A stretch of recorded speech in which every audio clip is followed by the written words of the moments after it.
Thank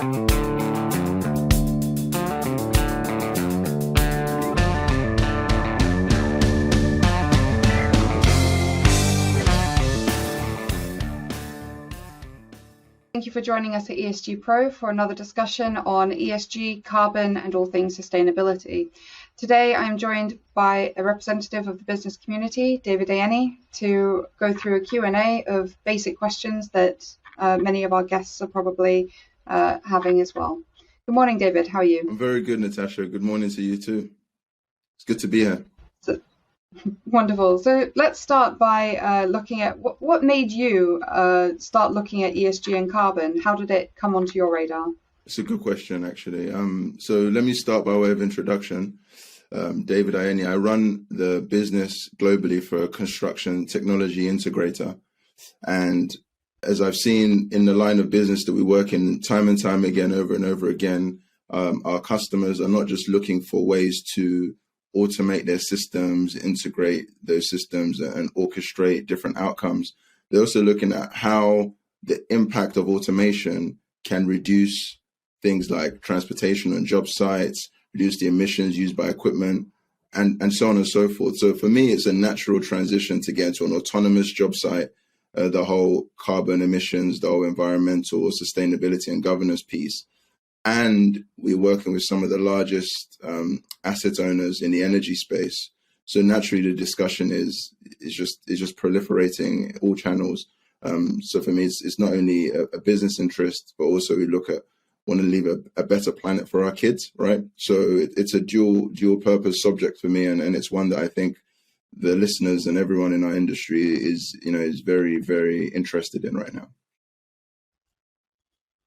So when it came to ESG versus carbon, do you understand the differences between the two?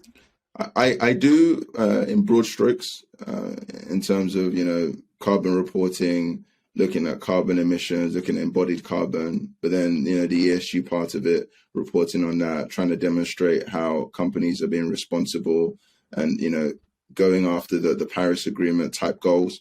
I understand the differences in broad strokes, as I mentioned, but it would be good to hear from someone like yourself, what is the difference between ESG reporting and carbon reporting, and how can we, leverage companies like ESG PRO to inform the wider community?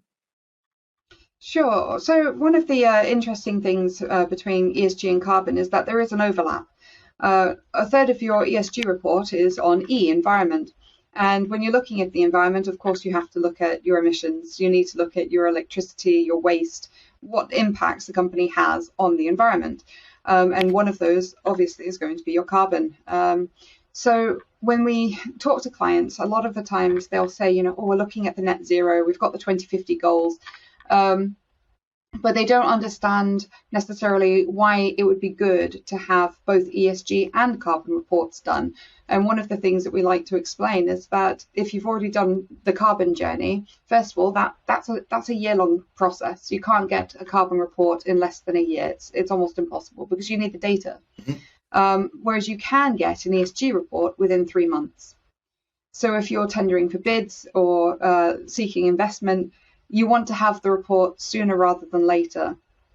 And this is one of the many benefits of an ESG report. But also, it's just the fact that you have already completed a third of that report just by starting the carbon journey.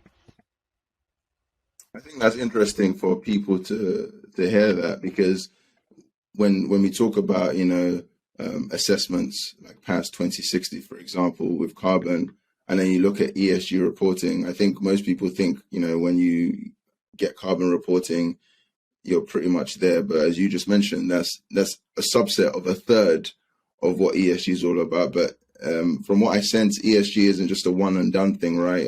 From what I'm understanding about what you're saying, it's a process. Can you talk a little bit more about that process?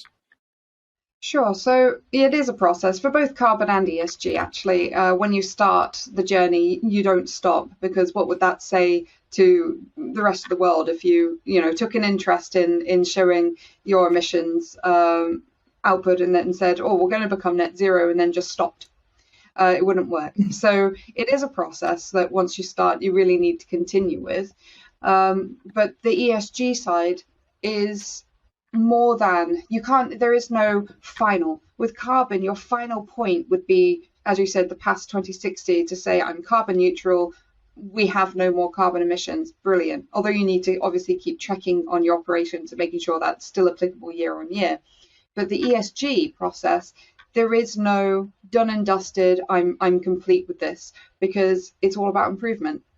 Every year is a step towards being better as a company, having better practices in your governance, having less of a negative impact on society, and obviously the environment.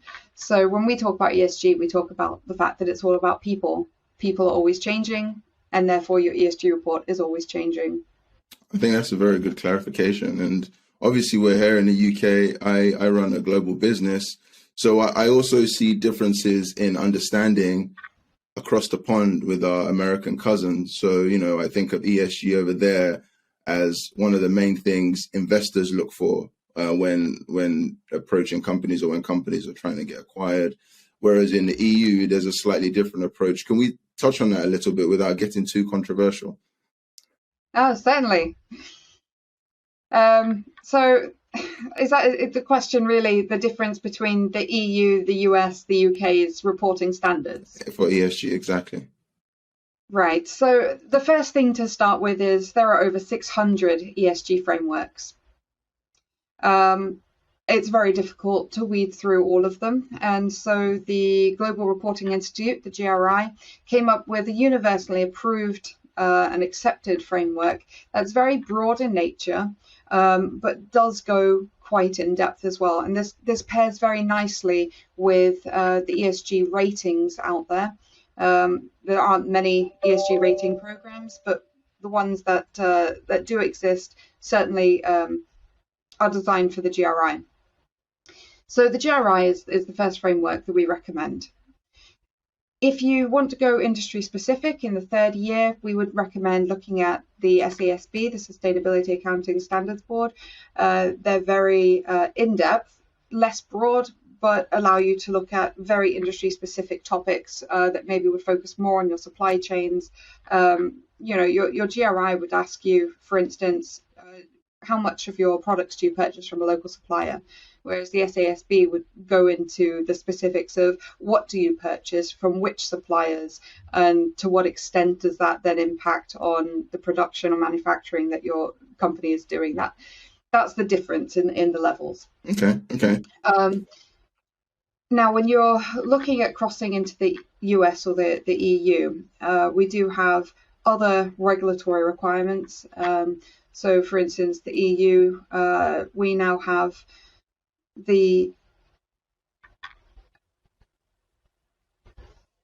sorry, David, this bit's going to have to be cropped because I can't remember what it's called. No worries.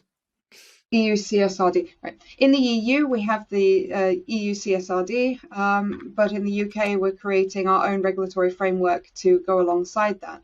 But what we're going to see is that this will complement the GRI. It's not going to probably be a standalone. It will merely be attached to the GRI as an additional focus of questions. So again, you're still going to be looking at multiple frameworks to have a comprehensive ESG report, regardless of which continent you're in. Okay, very good, very good. And I know I mentioned that, you know, in summary, that the ESG in the US started as an investment criteria. But when I look at the EU and the UK, when we look at RFPs, requests for purchase, and RFIs, requests for information for tenders and bids, there is a lot of incentives put on the supply chain, tier one contractors, tier twos, etc., to have some form of ESG reporting in place. I haven't seen so much in place for net carbon reporting. It's been more ESG reporting. Is that something you've seen, and do you feel that there's going to be a change in that sort of criteria to demonstrate, you know, the ESG journey in these tenders and bids, especially for public tenders? Well, I mean, the interesting thing here is when we're seeing weighting up to actually 25% now in certain sectors on their bids as weighted towards ESG. And to improve their rating, they have to evaluate their supply chain. So we are starting to see smaller SMEs being roped into needing to offer an ESG or carbon report in order to strengthen the companies that they're supplying to and their reporting standard. At the moment, obviously, a lot of emphasis has been placed on carbon and carbon neutrality, but we are starting to see ESG take off on its own as well. I think partly because it's a more comprehensive view of what the company is doing and what they're doing right, whereas carbon, frankly, if you've got enough money as a business, you could go carbon neutral in a day if you just bought enough offsets, but it would cost you a fortune, which is why carbon reduction plans are so important. But with ESG reporting, as I said before, there is no sort of finish line. So as companies want to improve their ratings, they're going to get to a point where the improvements can only be felt in their supply chain. So there's going to be greater pressure, regardless of the size of your business. If you're a supplier, you're going to be asked for your ratings, and we're expecting that obviously to grow at the end of 2024. But again, when those larger companies start to fine tune and tweak their ESG ratings, that's when it's going to really take off to the even smallest SME and startup.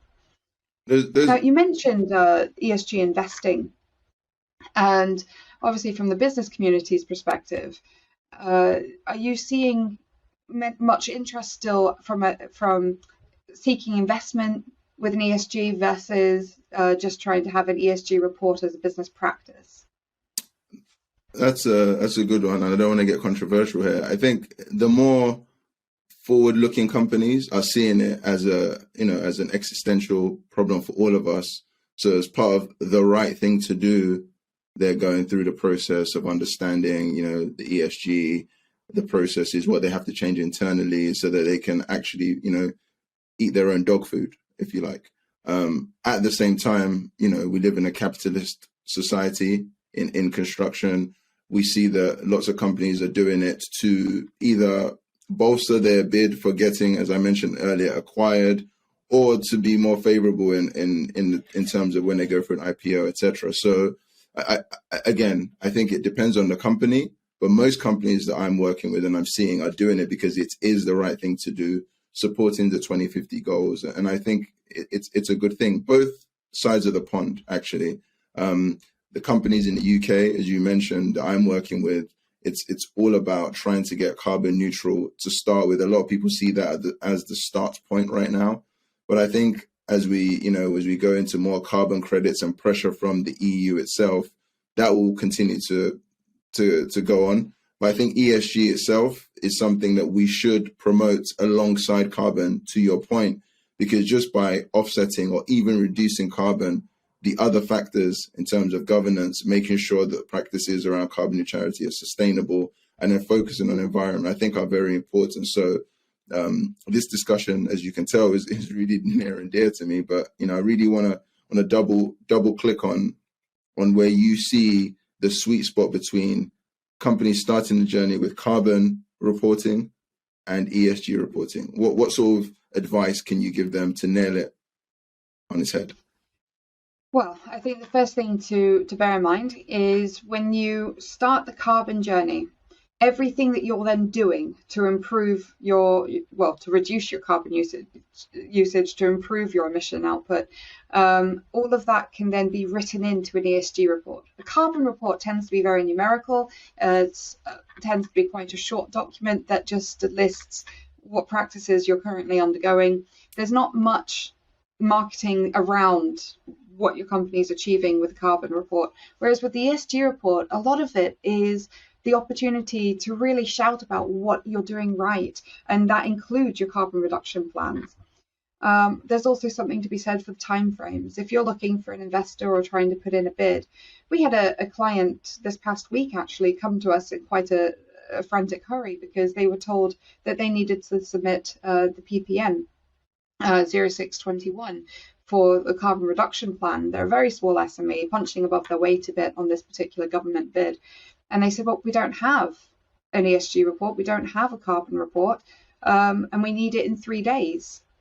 Well, luckily, they had actually been collecting data for the past 12 months unintentionally, but because of the way that they're structured, it was actually possible to put together the PPN for them. But it was still one of those moments where they said, but we didn't even know this was a thing. But it only came out at the end of September 21. So I'm expecting to see a windfall of clients coming to us to say, well, we've got an urgent order now because we need to submit this bid and we can't because we're being told it doesn't count if you don't have the PPN first. And so my advice really to clients, if they're looking at sustainability, they should start the ESG journey and start collecting the data for their carbon journey and then putting it into one document that says, this is what we're actually achieving, this is what our goals are, and these are the steps we're taking. That is what the ESG report does, far more so than the carbon report does. And the carbon report takes about 4 times as long to produce than the ESG report does. So depending on your timeframes, ESG is the way to go. And then you start the carbon journey and you wrap that into as part of what you're doing as an overall picture, which is the purpose of the ESG report. That's very good. I mean, the other thing that I was thinking about is, I look at this whole, the year of 2020, 2021 was the year of the Great Resignation, right? I look at the entrance into the workforce, talk about the Gen X's, Gen Y's. They all really want to be working for forward-thinking companies. They want to be working for companies that really take sustainability seriously. So I think not only is it going to be good for tenders and bids, ESG reporting, I think it's also going to be good for recruiting the right talent going forward. And I think from what you're saying, it's all about starting the journey and continuing the journey. And I think the benefits for organizations is far more than just, direct, tangible capitalism. It's also about, reputation. So I talk about the younger generation. It's indeed something that I think they're interested in.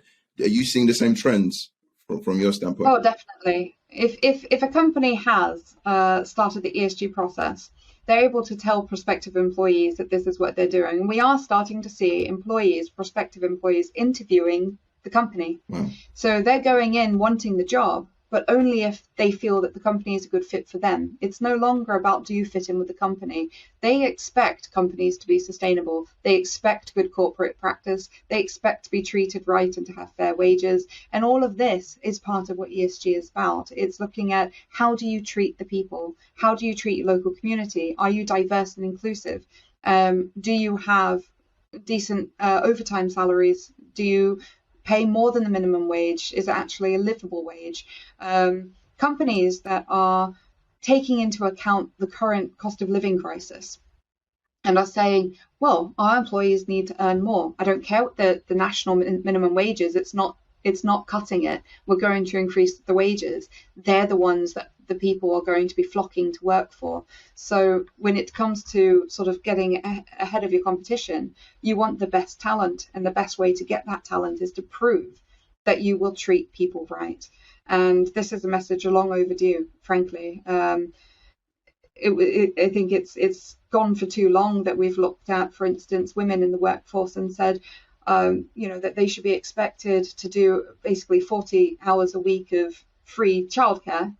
They're not paid, but it's additional work because they're a mother, but they're still trying to have full-time jobs. And then you hear about women working 2 jobs plus being a mum and not being able to make ends meet. And that's not sustainable practice as a country. It's not sustainable practice as a workforce practice. So we're going to see a shift towards these changes. The Great Resignation is just one example of people starting to stand up for themselves and say, but we want to have a life, we want to have good work-life balance. And that's something that a company, if you have the right process in place, can boast about, and that will bring you the top talent, and it will ensure that you've got the retention. So you're not constantly having to pay to train and hire and train and hire. You end up in a vicious cycle. You get to encourage people to stay and create careers. So I think that's quite an important aspect to the ESG, which obviously you don't get from carbon. You don't get that extra boost. It would be nice to know as an employee that you're not sending unnecessary emails, that you're not printing unnecessary amount of paper. Yes, that would feel good. But let's face it, when you're trying to decide where you're going to work, the first thought you're going to have is about yourself as a person. How are you going to be treated?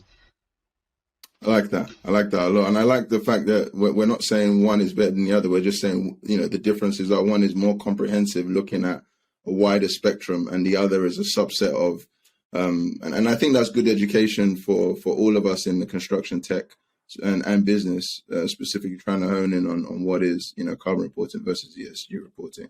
I've learned a lot from this discussion, Natasha. So thank you. Good. I mean, I have one question for you. Obviously, in construction, this is not known to be a very diverse field. So without being too contentious here, but since the rise of ESG and the impact, it's been a very sudden impact on the construction industry, where we've looked at obviously the war in Ukraine affecting timber and exports, and obviously gas prices, trying to bring materials across. All of these have sort of triggered the construction sector, I think, to look at their ESG, their oil usage, their emissions, just to try and survive the rising costs. But now that it's becoming more common within construction, are you starting to see more diversity as well? Are there more initiatives? Are you seeing with trying to recruit females, for instance, which is not necessarily what construction is known as an industry to do? Are you seeing a shift in that mindset? It's a good question. I'm seeing a shift generally in construction, in a mindset where women are more accepted in different, whether being on the field as part of the craft, or being in the office, in construction management.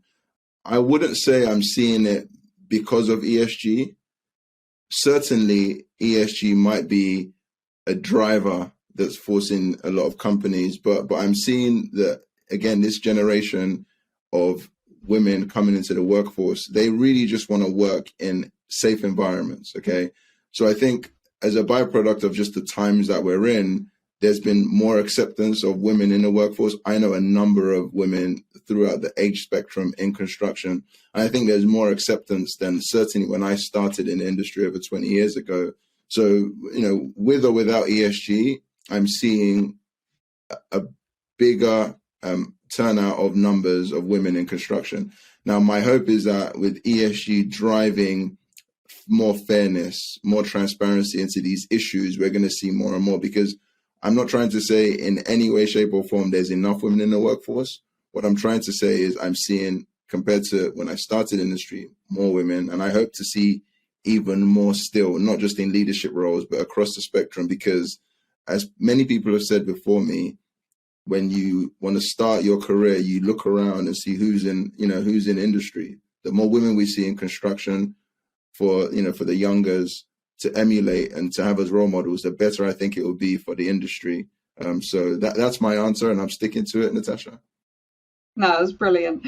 Well, it's been absolutely lovely to speak with you, and we'll hopefully have another podcast with you at some point to look at maybe a wider perspective from the business industry, maybe try and bring in another speaker as well, and do a three-way discussion about how the changes in ESG are driving changes within the corporate governance with the companies that you're working with, and what you're witnessing sort of on the ground, rather than the higher view that we're getting at ESG Pro.